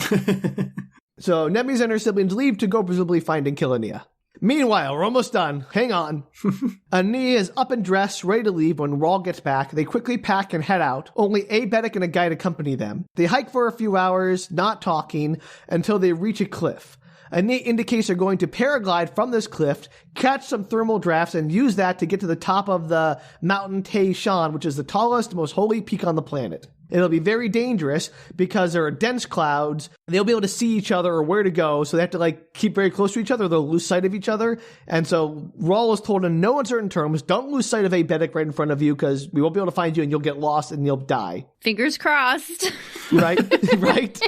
And they need to wear rebreather suits because they'll be going way up high in the atmosphere where it's too thin to breathe, except for Aebetic, who's an android and therefore is tougher than them. Was this the same? No, it wasn't. Yeah? I was wondering. No, I was just wondering if you having memories at a time like Aenea? I was wondering if this was the same atmosphere that what's-his-face was Endymion was dropping through earlier who could breathe just fine. But no, I think he got plunged into no. the other one. Do they know how to paraglide? Is this a thing they all know? They talked about it a bit. in the previous chapters. I skipped on it because it was like, here's how you clip on a harness. It was not interesting. Yeah. But so they do a little bit. They're not experts, and the guide is going to have to show them how to get to the thermals and then leave them and hope they make the rest of the way there on their own. Okay. So Aenea starts to strip naked to get into the skin suit, and Aebetic and the guide turn away. Raul has a flash of jealousy of another man seeing his lover naked. God, he needs to let it go. He is the worst. I hate everything. He went from being paternalistic over Aenea, which was gross enough, to being like possessive, which is still gross in a different way. They can't have a relationship that's not gross in some way. Gosh, just let it go, buddy. I hate him. Anyway, they get dressed, they get their skin suits on, they get in their slings and get rigged up to the paragliders. They go off one by one. They pitch out over the cliff, go horizontal, and they start going. Raul immediately loses sight of Aebetic. Gone. Can't see him at all. If only he'd die. So he shouts like, hey, to like try to locate them by sound, but all he hears is his own voice echoing back at him from a cliff wall right in front of him, presumably. Dun, and dun, that's where we're going to end right now with Raul's impending death, because it's the happiest note I think I could leave us on. Please die, please. Please. It's amazing how these books have done nothing more than bring us all together in hating Rise of Endymion as a person. I love Desoya as a character. I think he's an interesting character. Mm-hmm. I think Aenea is a very interesting character. If we had followed Aenea on, the reluctant savior of humanity, dealing with what she is to other people, trying to figure out her legacy, how she's going to be almost like the show Jesus Christ Superstar, where Jesus is wrestling with how he's perceived. Is he holy? Is he divine? How is his message going to be twisted around by other people? That's an interesting concept. Instead, we follow Raul, the jealous child, around, and I don't like him. and we never get any answers to anything, and we never figure out what's going on. And Aenea seems to do all this cool stuff, traveling around, meeting people, doing cool architecture. No, we don't get any of that. I know. So we could have gotten Jesus Christ Superstar in space, and instead we got Raul. See? Yes! Now we're speaking my language. Anyway, that's part 4. I hope you liked it. Yeah. I something did. Was the first hooking up of Raul and Aenea as bad as you anticipated, Danielle? Yes. Or was it worse? Worse. For me as well. I thought that maybe they'd develop it a little bit more, but no, we just jumped straight into it. I think Simmons was trying to make it okay because Aenea initiated everything, but that doesn't change the facts. Even if he just dropped all the paralleling, child versus adult concept, it would have been at least 30% better. That is the thing that's most bad. This book firmly belongs to your book retorts because I do not understand the author's decision to include all of this infantilizing talk from Raul in the middle of the sex scene. That is the most... Talk about the technobabble all you want, the void which binds, the technocore. I don't care. You can technobabble that away. It's fine. Suspend disbelief. But that Raul insists on infantilizing his lover is something that is the most baffling to me. We understand the least about this book. Yes. How do you feel, Philip? Feel like you got your questions answered? Do you feel happy about getting your questions answered? Well, I have a mixture of... I'm super angry and put off by this, but at the same time... I thought we would get no answers ever, but we got some answers. No. So, yeah. But are the answers worse than no answers? Because, the Shrike being produced by the Reaper programs, the Technocore, makes the Shrike worse than a mysterious origin, I think. I'm going to say it's not worse because you get something at least. There's I'd rather have mysterious origin. But there's mysterious origin, and then there is we dismissed it so hard that we don't care anymore, which the Shrike was getting to that point. So, that's true. The Shrike has done nothing of interest exactly. in so the at last least we could have some book. Bad and disappointing and kind of lame is still closure. So I want some closure to all these questions. Do you think you've moved through anger now, Philip, or are you still angry? Yeah, I think I'm gonna re-listen to this and get angry again. Oh boy, I can't wait for that. So get ready for my next corner next episode. Yeah, we'll see what Philip's acceptance corner is like. Gonna be the last episode, not yet. Well, thank you both for putting up with this incredibly dense. The problem I had with this is trying to summarize it. Is how do you summarize something that means nothing? Exactly. Right? The void which bind, all the buzzword about the quantum Planck space, if you distill that to a summary, it literally means nothing. There's no the word is gibberish. So how do you summarize gibberish other than either by saying nothing or just repeating the gibberish verbatim. I don't know how to do it. So the struggle in your face when you were summarizing this episode. So I have to give it to you, my man. You have my respect. You have gotten through this. You have summed it up somehow. So well done. Look, I'm sure. Kudos to you. I'm sure some of our listeners will be able to correct me and explain how I got all the summaries wrong. That's fine. I feel defeated at this point by this book. I no longer care about figuring out what's going on. I just want the story to happen. I want plot, not exposition. This book is like 80% exposition about nonsense and 20% plot that is cool and interesting. And that is a ratio I cannot abide. Too bad. You chose it. I did. That's the worst part. My own fault. I did this to myself, Danielle. Why didn't you stop me? It's almost over. Yeah, already getting to the end of the book. I guess I can console myself that I'm doing a service to Philip here, making it so he doesn't have to read this book. That's true. Because he was going to. I know he was. He'd have been done with it by now if he just read it. That's true. That's a fair point. It's much longer in vocal form. I would have suffered much harder. So thank you. That's true. You wouldn't have had us to be your therapy. Exactly. Nobody would have listened to me. Like, you can't imagine how bad it feels to read something like this, and then nobody wants to hear that. Like, you know how you read a book and you're like, this is so stupid. I have to talk about this. And every time you bring it up anywhere you go, everybody's like, literal premise. Yeah, you've nailed the thesis of our podcast. Exactly. Welcome aboard. Yeah, I'm so glad you're here for this. Yeah, absolutely. You are now officially, like, you've been on enough episodes. You're basically the third co-host at this point. It's only been like 4. But you've gotten, like, a double barrel to the face of nonsense. It's true. Hyperion counts as, like, at least 2 each episode. This is trial by fire, for sure. Love it. So far. Oh, good. Well, I'm exhausted. My brain hurts. My vision is blurring. So I think I need to call it there. But if you out there want to write in and try to explain to me the void which binds or why Raul isn't a terrible person, you can try at bookretorts.com. You can also Instagram or Facebook us at bookretorts. And if you want to fund a therapy group for Danielle, Philip, and myself as we deal with this book, you can support us at patreon.com/bookretorts. To find a therapist who's read Hyperion so we can No, because then let's be part of the group at that point. They'll need it's a Ouroboros. Well, until then, Philip, do you have anything to share in the world of Mind Duck books? Yeah, we're currently kind of on hiatus, but if you want to find me, you can do that at mindduckbooks.com or any podcast platforms. Thank you so much for the shout out. Yeah, of course. Even if you're on hiatus, despite our missing you, there are lots of wonderful back episodes you can go through his back catalog. You can check out. And yeah, so no shortage of excellent content there. There might be the sequel to Slugs with Sam and Danielle themselves. Well, yes. Spoilers! That's our reward for getting through Hyperion. Yeah, if you're still here listening to us, you deserve something. All right. Well, until next time, please, I'm begging you, do not use the nickname Kiddo with your love. Just please. Please don't. Please, for me. Don't do it. Just don't.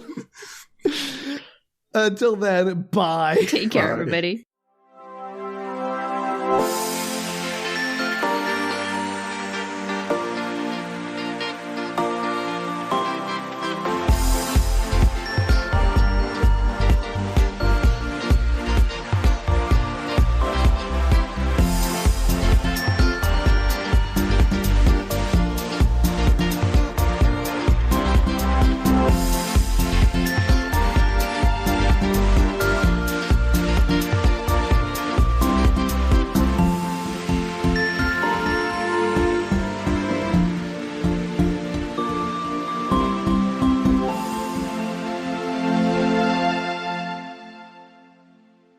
Well, okay. Hi, cat. Sorry. She's going through a noisy phase again. Great. That's what we need. You might have to put her outside.